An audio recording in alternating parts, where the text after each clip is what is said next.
Oke guys, di video kali ini kita akan buat program permainan tebak angka hasil pengurangan antara angka 1 dan angka 2. Nah, angka 1 dan angka 2 ini pelunya di-generate oleh Matrandom dalam skala 0 sampai 10.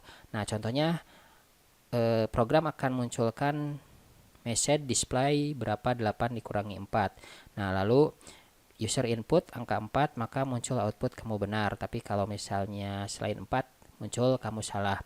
Nah, kondisinya angka 1 harus lebih besar atau sama dengan angka 2. Karena ada kemungkinan angka 1 itu value-nya yang hasil generate Matrandom itu bisa jadi value-nya lebih kecil daripada angka 2. Nah, jika angka 1 kurang dari angka 2, maka kamu harus tukar value-nya atau di swap ya. Dan jangan lupa untuk membuat kelas guess number, lalu deklarasikan scanner seperti biasa, lalu scannernya kamu close ya. Nah, di sini ada beberapa tahapan algoritma yang akan kita kerjakan.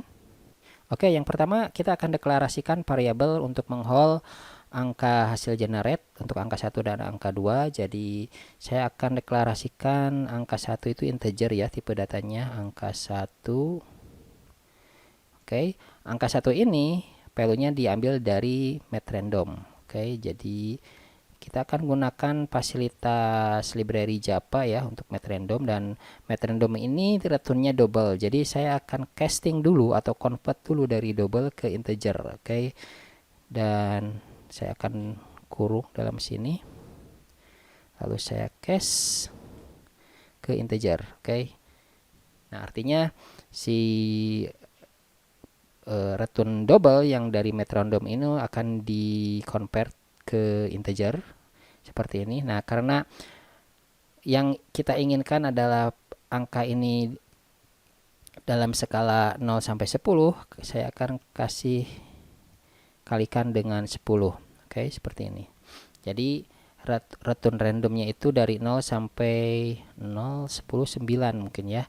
Oke, dan untuk angka 2 saya akan kopikan. Oke, untuk angka 2 berlaku sama, jadi ini juga hasil random. Nah, di sini ketika kita udah assign angka 1, angka 2 ini dari random, berikutnya ke langkah 2. Nah, di langkah 2 ini kita akan cek kondisinya apakah angka 1 kurang dari angka 2, karena ada kemungkinan si angka 1 itu hasil dari random ini kemungkinan angkanya kecil gitu daripada angka 2. Nah, kita akan cek ya jika angka 1 kurang dari angka 2. Oke, saya pakai kurawal. Kenapa? Karena kita akan define beberapa statement. Pertama, saya butuh variabel temporary untuk menyimpan angka 1. Oke, jadi saya deklarasikan di dalamnya variabel temporary untuk menyimpan angka 1 dulu. Oke, saya simpan angka 1 di variabel term. Oke.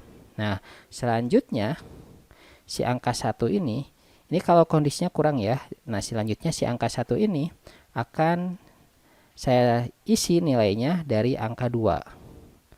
Angka 2. Nah, baru setelah itu angka 2 saya isi nilainya dari term. Oke.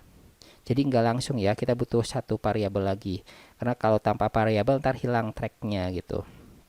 Nah, setelah itu kita udah pastikan bahwa si angka 1 itu harus lebih besar dari angka 2, dan kita udah swap ya, kita udah tukar kalau misalnya ada kondisi si angka 1 kurang dari angka 2. Nah, langkah berikutnya kita akan display output ya untuk menampilkan pertanyaan.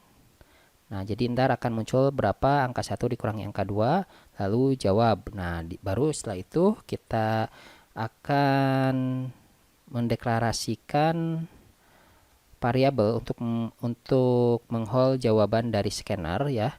Ini hasilnya, saya panggil scanner. Oke. Next integer. Oke. Maka jawabannya akan disimpan di hasil. Nah, berikutnya kita akan cek lagi apakah kondisi jawabannya ini benar atau salah. Jadi kita akan gunakan if. Oke. Yang pertama yang akan kita lakukan adalah kita akan kurangi angka 1 dikurangi angka 2. Oke. Angka 1, angka 2 kita peroleh dari random tadi ya, dan sudah pasti si angka 1 lebih besar karena dia melewati kondisi ini. Nah, jika angka 1 dikurangi angka 2 sama dengan hasil, oke, hasil diperoleh dari sini, maka show out jawaban benar seperti ini.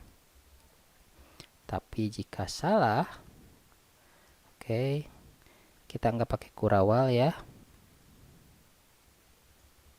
Jawaban salah. Oke, saya akan gunakan debugger ya untuk mencek hasilnya supaya lebih yakin. Jadi saya akan cek di sini, di sini, di sini, di sini, lalu sini, sini. Oke, sudah. Lalu kita debug. Oke, sekarang variabelnya sudah terdeklarasi untuk scanner dan ARGS. Dan posisi jumper compiler ada di 17. Kita akan cek lihat hasilnya setelah di generate random ya. Kita lihat angka 1 0, oke. Sekarang angka 2 5. Nah, ini ada ini kenapa kita butuh kondisi ini karena kita jaga supaya si angka 1 ini harus lebih besar dari 5. Lalu kita akan cek lagi, kita lihat kondisinya, dia akan masuk ke kondisi angka 1 kurang dari angka, lalu tem ini akan menyimpan angka 1 ya. Oke, temnya 0, jadi angka 1 atau variabel tem akan menyimpan angka 1 yang isinya 0. Lalu kita lihat lagi, angka 1 akan menyimpan 5, oke, dari sini ya. Dan angka 2 baru akan menyimpan 0. Oke, angka 2 menyimpan 0. Nah, sekarang pertanyaannya berapa 5 dikurangi 0? Oke. Nah, kita akan jawab 5 aja ya. Oke, kita jawab 5 lalu tekan enter. Oke, posisi. Oke, di sini muncul variabel hasil sama dengan 5, lalu saya running lagi. Kita cek ke kondisi ya, ini saya lupa di ini, lalu saya continue lagi. Oke, hasil 5, hasil angka 1 dikurangi angka 2 5, jawaban benar. Nah, begitulah cara kita melakukan membuat program tebak angka ini ya guys. Jadi kalian pertama pahami dulu step by stepnya, lalu untuk memastikan bahwa program kita berjalan benar, gunakan fitur debugging. Dan kalian bisa lihat memonitor semua hasil perubahan variabelnya. Oke guys, sekian untuk materi di video ini, dan kita akan lanjut ke video berikutnya. Stay tune.